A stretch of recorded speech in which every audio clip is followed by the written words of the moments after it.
Hello students, I am Dr. Tisha Vyas, Assistant Professor Biotechnology at Sivasha Institute of Science. In today's lecture, we are going to study about what is Bureau of Indian Standard, what is ISO, the Total Quality Management, GMP, GQP, and how the validation of the process occurs. It is a part of the paper 201 Unit 3. These are the content of the following unit. Okay, so now first let's have a look that what is Bureau of Indian Standards, that is BIS. See, the Bureau of Indian Standards, it empowered through an act of the Indian Parliament, which is known as the Bureau of Indian Standards Act, and it came in working in the year 1986, and it is a product certification scheme. Okay, and by which it will grant licenses to manufacturers, it covering practical every industrial disciplines right from the agriculture to textiles and to electronics, and it will work by giving the licenses by using the popular mark which is known as the ISI mark, and this has been working now since over more than 55 years. In the beginning, what happened that the government of India, it felt a need of standardization and the quality control activities, and through this they obtained a strategy which is known as the national strategy, and they gave a appropriate recognition and importance of standards, and then they integrated them with the growth and development of the production and exports in different sectors. The Government of India after that decided to create a statutory organization which was considered as the national standards body and was named as the Bureau of Indian Standards. So with adequate autonomy as well as flexibility in its operations to achieve harmonious development, they carried out different activities like standardization, the certification marking as well as other matters connected to the standardization process. Looking at this scenario, the government of India, they decided to establish the Bureau of Indian Standards by the Bureau of Indian Standard Act, and it was passed by the Parliament in the year 1986, and the BIS that came into existence, or you can say into working, by the 1st April 1987. Now let us have a look that what are the objectives of the BIS. There are certain rules and regulations which have been framed in the year 2016 and 2018, as well as what is the operating process on which the BIS works. First, let us have a look at what are the basic objectives of BIS. See, BIS is a certification scheme, so it works by giving assurance to you of the quality, the safety as well as the reliability of the product. So it will make sure that the product is 100% reliable and it is safe for the usage. The second main objective is that it gives assurance of conformity to the specifications. There are a list of specifications which are mentioned in the rules and regulations of the BIS Act. So the industry as well as the market or the factory, it will make 100% surety that there is assurance of conformity that the product is safe for the usage. Then the third objective is that the manufacturers, they themselves will certify their products by looking at the rules and regulations given in the BIS Act. They will undergo certain surveillance operations, and they will have a close observation for the quality of the goods. And the last objective and the main objective is that they are ensured that there will be regular surveillance of the license, and there can be surprise inspections and testing of the samples which will be carried out both in the market as well as in the factory. Now let us have a look at what are the rules and regulations. See, BIS Act has been refurnished in the year 2016, and according to that it gives a conformity assessment of the products, the services, systems as well as the processes of the products. And then after that there is another scheme which is known as the Certification Scheme 1, under which the BIS grants licenses to use the standard mark, that is the ISI mark or the Grant Certificate of Conformity, and this came into existence in the year 2018. Now let us have a look at what are the operating processes and through which centers will the BIS work. Now the BIS works by a network of around 32 branch offices which are located in the state capitals, and there can be major industrial town, as well as there are 5 regional offices besides the branch offices, and they also ensure the public health and safety. It ensures the security, infrastructure requirements and mass consumptions of the various products. Now as you know that many gas cylinders, the valves, the regulators, they come with a BIS certification scheme, and each lot is inspected by the BIS before the release of that particular product. Now let us have a look that what are the main objectives of BIS operating scheme. There are 3 main objectives. The first one is that there will be harmonious development of the activities of standardization, marking and quality certification of the goods. Basically it means harmonious development will mean that there will be a streamline, or you can say a balanced development of the activities of standardization, as well as there will be proper development of the ISI marking, and there will be a strict surveillance of the quality of the goods. Then the next objective is that it is required to provide new thrust to standardization and quality control.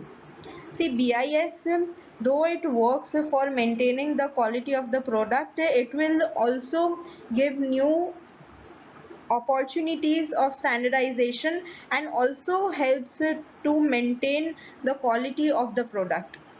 The next one is that to evolve a national strategy for according recognition to standards and integrating them with growth and development of the production and exports. So BIS, it will not only give the certification or the marking, but it will also help in the recognition of the industry, and it will also help to increase the growth as well as the development of a particular product and its exports. There are a few important activities of the BIS through which it works. There are standards formulation, means it will develop a particular standardization protocol under which a methodology will work for any equipment or any instrument. The next one, that is international activities. See, there are many international activities which are going on, and to maintain their quality as well as to have their safety, the BIS mark is very much necessary on those goods. The next one, it gives a certification as well as it gives certain hallmarking on the products. It gives laboratory standardization services as well, and there are many training centers like the National Institute of Training for Standardization, which helps you to understand the Standardization Act and also to study about the BIS. The next one, that is consumer affairs and publicity. See, as before the release of the goods, the consumers also needs a 100% surety that the goods are reliable and they are safe. So that activities are also carried out by BIS, that is known as the consumer affairs and publicity. Now we would like to talk about the organizational network. The most important thing that you have to remember is that BIS, it has its headquarters at New Delhi, and besides that it has around 5 regional offices, that is ROS, which are located in Kolkata, Chennai, Mumbai, Chandigarh and Delhi. So under the regional offices there comes many other offices which are known as the branch offices, and there are around 33 branch offices which are located at 28 different locations, right from Ahmedabad, Bangalore, Faridabad, Ghaziabad and Vishakhapatnam. So this branch office, why it is necessary? Because it will form a link, or you can say a connection between the state government, between the industries, the technical institutions, consumer organizations, as well as the different heads or the different institutes under the BIS. Now let us have a look at how a granting of license occurs under the certification process. See, the first process under the granting of license is the application. The industry or the factory, it first of all applies for the license grant. So that application is then scrutified and the registration is checked by the government. After that occurs the next step, that is the preliminary inspection. This preliminary inspection is done by the government of the industry or the factory, and then occurs the testing of the samples. So they will come to the laboratory or they will go to the factory wherever the grant of license application is there, and they will test the particular products for its safety and for its reliability. After that they will release the results and the evaluation process, and then they will grant the license. After that they will take out the next process, that is the surveillance. Surveillance is not regularly, but it can occur on periodic factory visits. There can be factory sample testing at periodic times, then there can be market sample testing at regular intervals, and then they will review the license by either renewal, or if it is required, then they might cancel the license, and if the license has been expired, then they will apply for the process of the renewal of the license. The next figure over here which you can see is the different thrust areas where the certification is required. There can be wood products, the textiles, the leather products, the rubber and the plastic, machinery and equipments, building material, the pumpings, the drainage equipments, the testing instruments like the one we use in the laboratories. Then it is required for the agriculture as well as the food products. Then it is also required in the products like cement and concrete as well as the leather products. Now let us have a look at the next international organization for standard, that is ISO. ISO stands for the International Organization for Standardization. It includes around 156 member countries. So basically 156 countries are included under the International Organization for Standardization, and it also includes a country like Kenya. ISO, it was established in the year 1947, and its headquarters, they are located in Geneva, that is Switzerland. ISO, its main purpose is to increase the trade of products and services. So how it will do that? Basically it will standardize each activity or any product. By doing so, it will help in increasing the trade of the products internationally as well as the trade of the goods. By the year, that is 2005, ISO, they have published around 15,000 standards, and it assures the quality of the products, the services, as well as is safety. Now it is a worldwide federation of national standard bodies, and by far you can say by the year 2020 there are around 18,000 different ISO standards, which covers almost all the activities as well as almost all the goods, ranging from the wine glasses, the film speeds, as well as the quality management system. Now here I have given certain examples which are the most used ISO. See, ISO, it has a particular number, and with the help of that number you can identify the standardization of that activity or that product. So I have listed down a few major ISO which are very popular though. ISO 9001, it works for the quality management. There is ISO 14001 which works for the environmental management, ISO 3166 which manages the country codes, then ISO 26000, it works for the social responsibility of the citizens, then there is ISO 50001 which works for the energy management of the country, then there is ISO 31000 which works for the risk management, and then there is ISO 22000 which is involved in the field of food safety management. So these are the most popular standards. See, these are the different logos of the ISO.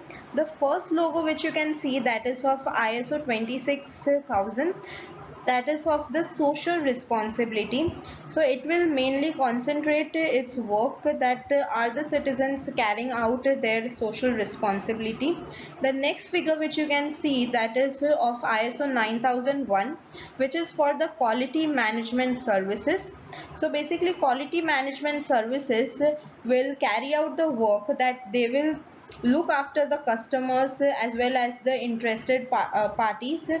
They will see their requirements and after that they will release the product or they will release the services, and then they will check that there is 100% satisfaction or not. The third figure which you can see, that is the ISO 14001 which is for the environmental policy and it is required for the environmental management. So there are basically four important steps which are required for the environmental policy. The first one, that is to plan the objectives and the targets of the environmental policy. The next one is to do, means to carry out the particular work, and after that the next process is to check, after to check the procedure is properly done or not, and then they will release certain rules and regulations which are known as the Environmental Act. The next one, that is the energy management cycle which is carried out under the ISO 50001, and the energy management cycle will work in the same manner. They will also plan the activity, they will check the activity, and then they will release certain acts, or you can say the rules and regulations. The next one, that is the risk management which is done under the ISO 31000. Risk management basically is carried out in three steps. The first one is to identify the potential risk, then the next step is to evaluate that risk, and the third one is to analyze those risks. The next figure which you can see, that is of the food safety management. All the grains, the food, the the rice, the cereals, the pulses, everything, their safety is carried out under the ISO 22000, that is for the food safety management. The next one, that is the country codes. As I told you earlier, that ISO 3166 is related to the country codes, and through this process they have given unique identifier to each and every country as well as the states as well as the cities.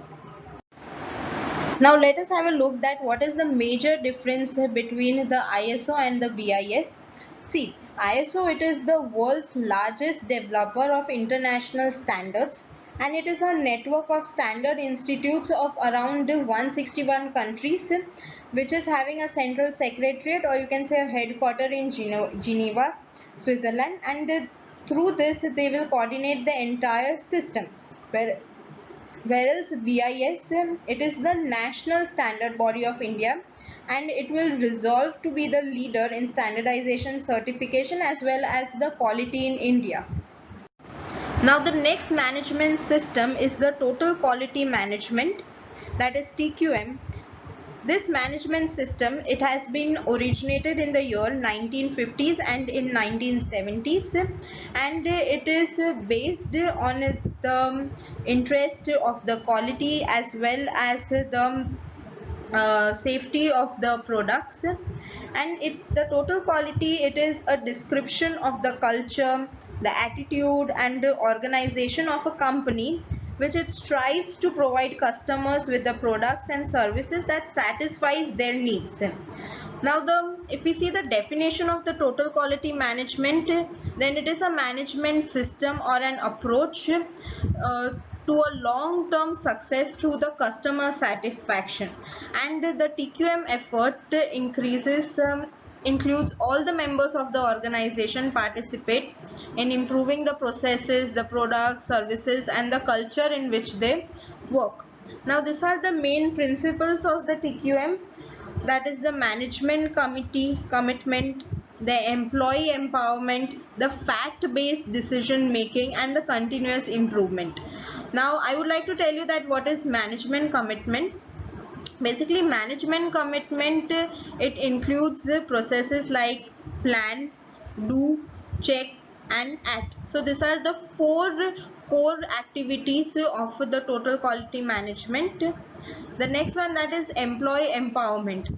The employee empowerment can be occurred through many processes like the training of the employee, the different schemes for the training of the employee, their measurements and recognition, as well as by making excellent teams for the core projects. Then there is fact-based decision making. There are many statistical processes like the SPC. Then there are many tools which are required for the maintenance of the quality of the product. Then there is continuous improvement. So continuous improvement basically means that there is systematic check of the product. Then after that the maintenance of the product is being carried out. So this are the four main principles of TQM. I repeat again, that is the management commitment, the employee empowerment, fact-based decision making and the continuous improvement. I would also like to tell you that it is an organization which helps to make permanent a climate in which an organization continuously improves its ability and in order to deliver the high quality products and services to the customers. So there is no widely agreed upon approach, but TQM efforts typically draws heavily on the previously developed tools and techniques of the quality control, and it enjoys widespread attention during the late 1980s and in the early 1990s, and before being overshadowed by the ISO 9000, the lean manufacturing and the Six Sigma. The main features of TQM, it involves the first one, that is customer oriented. So as you all know that the end-to-end will be the customer. So TQM, it focuses on the customer satisfaction, and it will be doing this process by creating a better quality product and services and at a cheaper cost. The next one, that is employee involvement and empowerment. As I told you earlier also that they will work on the empowerment of their employees. So there are particular teams which focus on the quality improvement projects, and the employees are empowered to serve their customers very nicely. The next one, that is organization wide. So TQM involves every department or the division, not only one but each and every particular department of the factory or the industry. Then there is continuous improvement. It is not that the quality is being only managed once, but the quality will be managed on each and every step of the product. The next one, that is strategic focus. So quality is viewed as a strategic and as well as a competitive weapon. The next one is the process management. So process management, it adopts the concept of the prevention. That is, it will make sure that the product is being released in a safe manner and it is reaching the consumers. And then the next one is the change in the corporate culture. See, change in the corporate culture means that they will be involved in the work of creating a work culture, and that is conducive, means that is appropriate for the working atmosphere. The first figure which you can see over here, that is that there are 6 basic concepts of the TQM, and you can also say that there are 6 C's of the TQM. The first one, that is the commitment. So there is management commitment to TQM principles and methods, and there is long-term quality plans for the organization. The next one is the culture. So there is a maintenance of the culture, or you can say the environment of the factory or the industry. Then there is continuous improvement of the production or the business processes. There is a cooperation between the employees as well as between the industries and the factories. Then there is customer focus. The main and the most important work of TQM is the customer, and so they will focus on those customers. The next one is the control. Control basically means that there is the safety as well as there is reliability of the product, and they will carry out certain controllable measures to maintain those safety and reliability. The next figure which you can see over here, that is the roadmap of TQM. Roadmap of TQM involves the first process, that is there is top management commitment. Then there is the development of the mission, vision and the quality plan. The third step is to develop that implementation plan, and after that occurs the next step, which is the total involvement by all the employees of the factory or the industry, and then to establish the education as well as the training programs related to the management of the quality of those products. And the next step, that is the implementation phase. After all the processes are correlated to each other, then there occurs the next step, that is the implementation phase, and then there is the maintenance of that implementation efforts with the continuous improvement of the products or the industrial goods. Now there is an important factor for the total quality management, which is known as the critical success factors or the critical success index for the total quality management. So this critical success index, which is also known as the critical success factor, it is the term for an element which is used and it is necessary for an organization or the product to achieve its mission.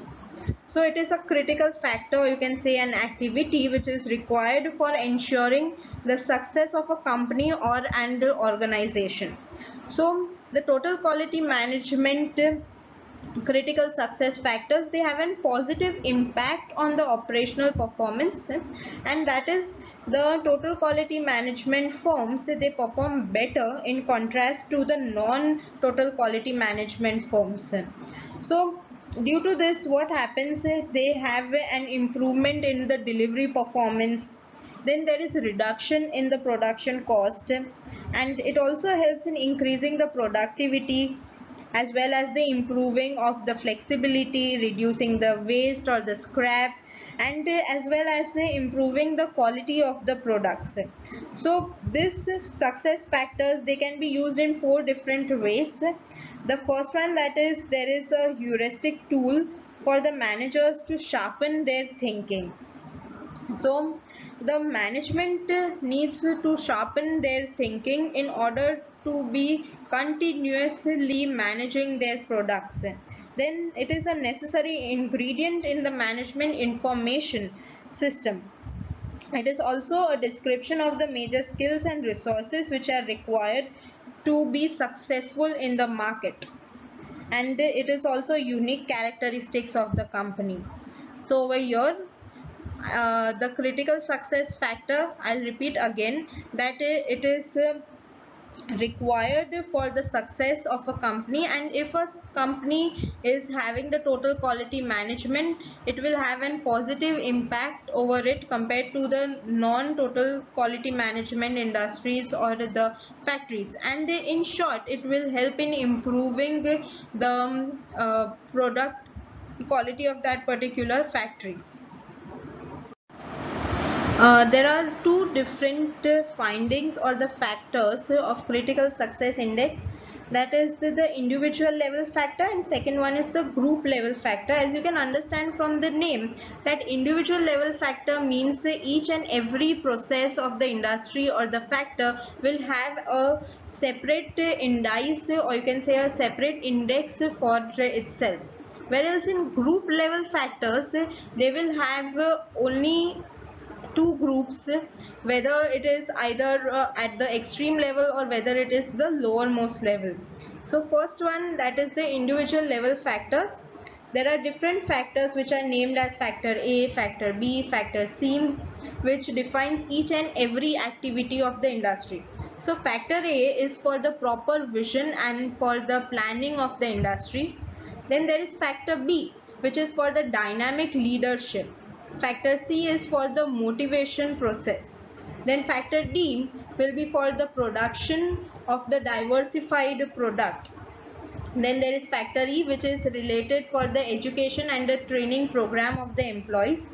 There is also factor F, which is required for the fulfillment of the employee. Then there is factor G, which is required for the improvement of the tools. There is also another factor which is the factor F, which is required for the quality data report.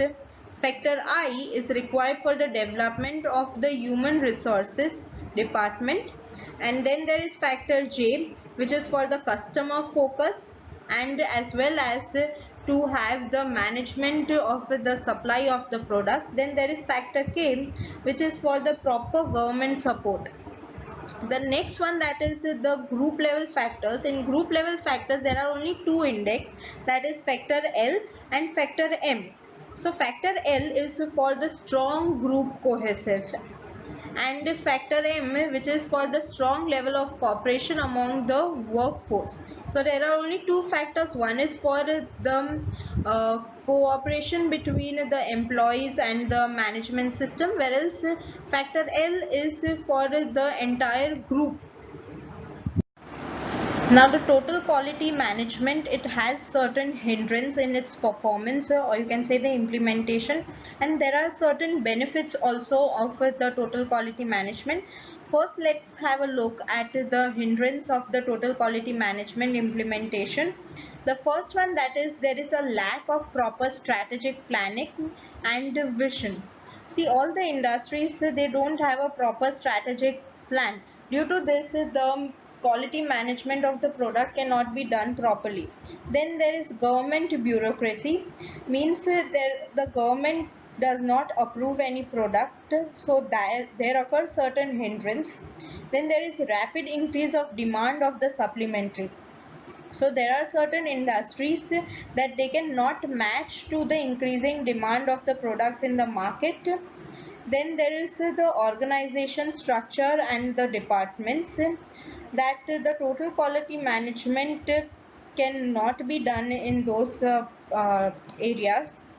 Then there are certain data and facts for the effective decisions. Certain industries and factories they cannot make proper data and they don't have proper facts for the release of the product. So due to that there occurs an hindrance in the management of TQM. Then there is overall customer dissatisfaction of the product, where occurs the hindrance. Then the empowerment and teamwork. See, all the employees are not 100% accurate, so there requires the proper teamwork. So if there is not proper teamwork, then there will be an hindrance in the implementation of TQM. And it also requires continuous improvement. If there is no continuous improvement, then the TQM implementation stops. So these are certain hindrance of the TQM implementation. The next one, that is the benefits of TQM. See, there are many benefits besides the hindrance, that there is a greater customer loyalty. Then there is a market share improvement. As the implementation occurs, then there is also an improvement in the market share. Then there will be also higher stock prices due to the quality of the product. There will be reduced service calls. So as the quality of the product increases, there will be a reduction in the service calls. Then there will be lower prices of the products, and due to the total quality management, all the products will not have the higher prices. Then there will be a greater productivity. So if all the products are managed on a continuous basis, then the productivity of the goods will also increase. This particular figure, it is of the human resource management. Human resource management is required for the research and development to carry out the operations and for the production of the goods.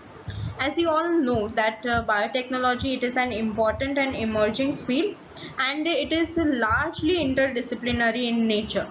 So biotechnology, it is an academic field and that is rich in applications. It has many applications from the aquaculture, it has many applications in agriculture, it has many applications in the environment, as well as it has applications in the health services. So looking forward to this, in the areas of human resource management, it highly impacts the organizational performance, and it is an important subject, and it also helps in the improving and enhancement of the quality of the staff, its recruitment, its training, its management, as well as the human resource management. It investigates the strategic role of the individuals, it groups the structure and organization in planning, their development, as well as the management of the research and development portion. So managing the human resources is complex, but it is interdependent and diversified field.